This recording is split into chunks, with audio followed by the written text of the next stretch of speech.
आइए सुनते हैं जीवित पुत्रिका व्रत की कथा। जीवित पुत्रिका का व्रत, जो कि हर वर्ष आश्विन माह के कृष्ण पक्ष की अष्टमी तिथि के दिन जीवित पुत्रिका का व्रत किया जाता है। इसे जीवित पुत्रिका, जीतिया या जीवतिया के नाम से जाना जाता है और इसे जीतिया अष्टमी के नाम से भी जाना जाता है। जीवित पुत्रिका का व्रत, जो कि इस व्रत को स्त्रियां अपने संतान की लंबी आयु के लिए दीर्घायु की कामना के साथ इस व्रत को रखती हैं। इस व्रत के प्रभाव से संतान की आयु लंबी होती है तथा अच्छे स्वास्थ्य लाभ की प्राप्ति होती है तथा सभी प्रकार के सुख और समृद्धि की प्राप्ति होती है। जीवित पुत्रिका का व्रत, जो कि बड़ा ही कठिन माना जाता है। जीवित पुत्रिका के व्रत में 3 दिनों तक इस व्रत में नियम का पालन करना पड़ता है। सप्तमी तिथि के दिन नहाय खाए, अष्टमी तिथि के दिन व्रत और फिर नौमी तिथि को जाकर के इस व्रत का पारण किया जाता है। तो आइए सुनते हैं जीवित पुत्रिका व्रत की कथा। एक बार नैमिषारण्य के निवासी ऋषियों ने संसार के कल्याणार्थ श्री सूत जी से पूछा कि हे सूत जी, कराल कली काल में लोगों के बालक किस तरह दीर्घ आयु होंगे, सो आप कृपा कर कहिए। सूत जी कहते हैं कि जब द्वापर युग का अंत और कलयुग का आरंभ था, उस समय बहुत सी शोकाकुल स्त्रियों ने आपस में सलाह की कि क्या इस काल में माता के जीवित रहते पुत्र मर जाएंगे। जब वे आपस में कुछ निर्णय नहीं कर पाए, तब सभी मिलकर गौतम जी के पास पूछने के लिए गए। तब उनके पास पहुंची तो उस समय गौतम जी बड़े ही आनंद के साथ बैठे थे। उनके सामने जाकर उन्होंने मस्तक झुकाकर उन्हें प्रणाम किया। तदंतर स्त्रियों ने पूछा कि हे प्रभु, इस कली काल में लोगों के पुत्र किस तरह जीवित रहेंगे, इसके लिए कोई व्रत या तप हो तो आप कृपा करके बतलाइए। इस तरह उनकी बात को सुनकर गौतम जी बोले कि आपसे मैं वही बात कहूंगा जो मैंने पहले से सुन रखा है।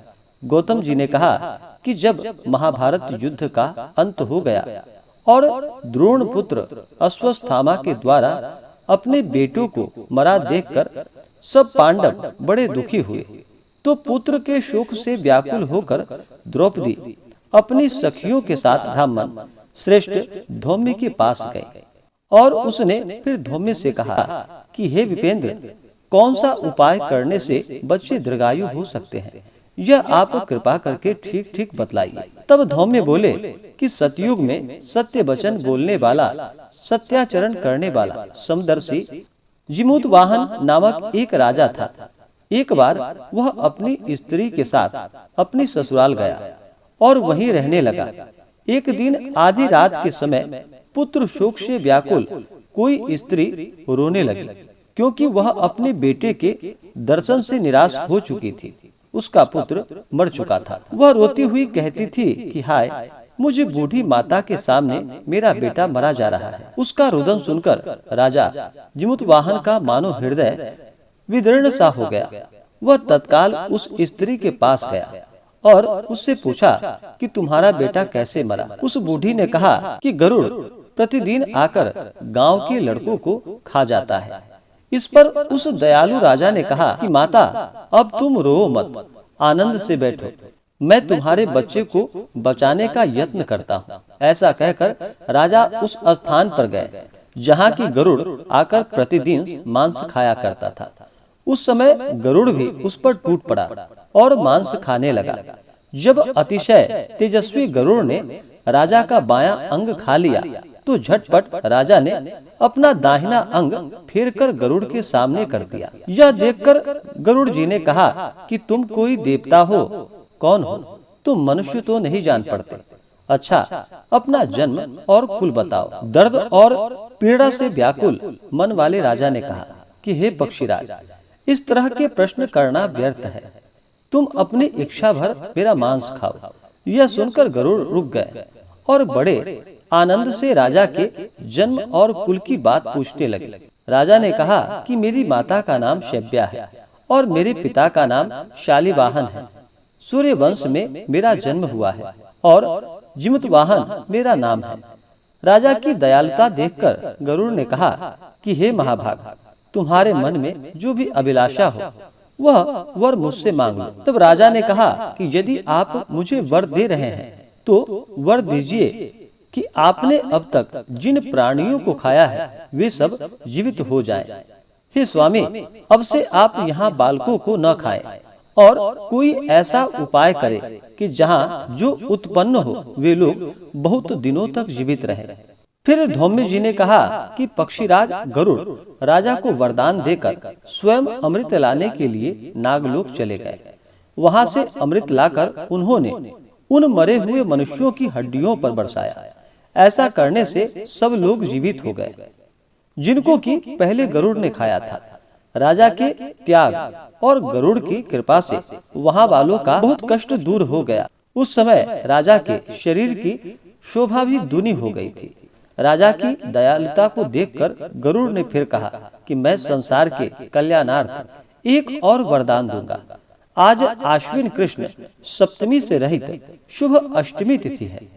आज ही तुमने यहाँ की प्रजा को जीवन दान दिया है। हे वत्स, अब से यह दिन ब्रह्म भाव हो गया है। जो मूर्ति भेद से विविध नामों से विख्यात है वही त्रैलोक्य से पूजित दुर्गा अमृत प्राप्त करने के अर्थ में जीवित पुत्रिका कहलाई। सो इस तिथि को जो स्त्रियां उस जीवित पुत्रिका की और कुश की आकृति बनाकर तुम्हारी पूजा करेंगे तो दिनों दिन उनका सौभाग्य बढ़ेगा और वंश की भी बढ़ोतरी होती रहेगी।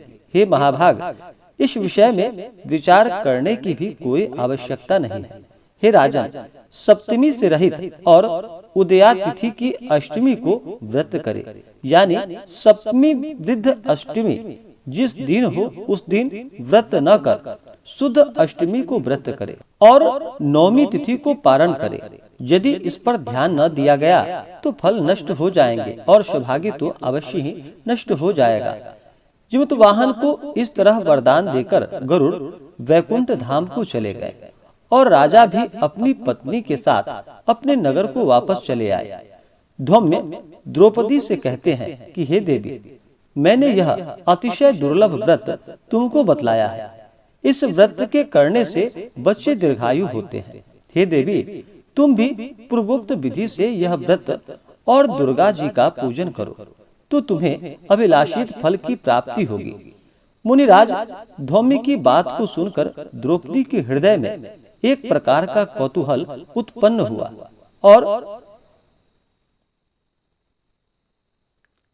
और पुरावासिनी स्त्रियों को बुलाकर उनके साथ यह उत्तम व्रत किया।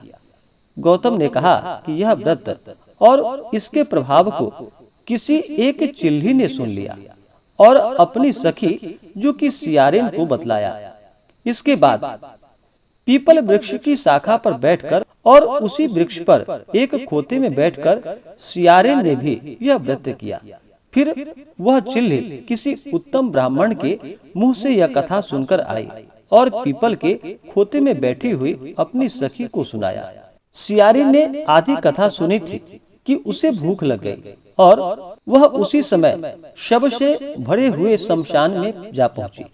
वहां उसने इच्छा भर मांस का भोजन किया और चिल्ही बिना कुछ खाए पिए रह गई और सवेरा हो गया। सवेरे वह गौशाले में गई और वहां गौ का दूध पिया। इस तरह नौमी को उसने व्रत का पारण कर लिया। कुछ दिनों के बाद वे दोनों मर गए और अयोध्या में किसी धनी व्यापारी के घर में जन्मे। संयोग से उन दोनों का जन्म एक ही घर में हुआ, जिसमें सियारिन ज्येष्ठ हुई और चिल्ही जो कि छोटी हुई। वे दोनों सभी शुभ लक्षणों से युक्त थी, इसलिए बड़ी लड़की काशीराज के और छोटी उसके मंत्री के साथ ग्राह्यपत्र अग्नि के सामने विधि पूर्वक ब्याही गई। पूर्व जन्म के कर्म फल से वह मृगनयनी रानी हुई। जिस किसी भी संतान को उत्पन्न करती वह मर जाती थी और पूर्व जन्म की बातों को स्मरण करने वाला मंत्री की पत्नी ने अष्ट वसुओं के सदृश तेजस्वी 8 बेटे उत्पन्न किए और सभी जीवित रह गए। अपनी बहन के पुत्रों को जीवित देखकर ईर्ष्यावश राजपत्नी ने अपने स्वामी से कहा कि यदि तुम मुझे जीवित रखना चाहते हो तो इस मंत्री के भी पुत्रों को उस जगह भेज दो जहां पर कि मेरे बेटे गए हैं, अर्थात इन्हें मार डालो। यह सुनकर राजा ने उस मंत्री के पुत्रों को मारने के लिए कई प्रकार के उद्योग किए, पर मंत्री पत्नी ने जीवित पुत्रिका के पुण्य बल से उसे बचा लिया।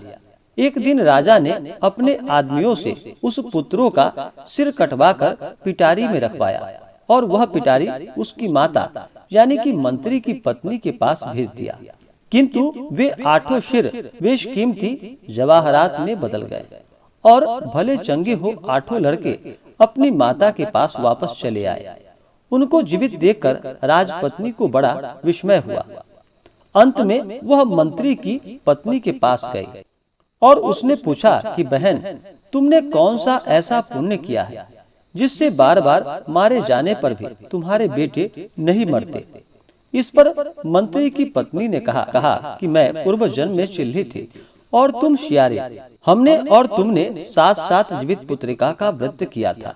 तुमने व्रत के नियमों का भली भांति पालन नहीं किया था और मैंने इसका पालन किया था। इस दोष के कारण हे बहन, तुम्हारे बेटे नहीं जीते हैं। ओ राजरानी, अब तुम भी इस जीवित पुत्रिका व्रत को करो तो तुम्हारे बेटे दीर्घायु होंगे। मैं तुमसे सच कहती हूँ। और फिर इस कथा के अनुसार रानी ने व्रत किया। तभी से उसके कई बेटे सुंदर और दीर्घायु होकर बड़े बड़े राजा हुए।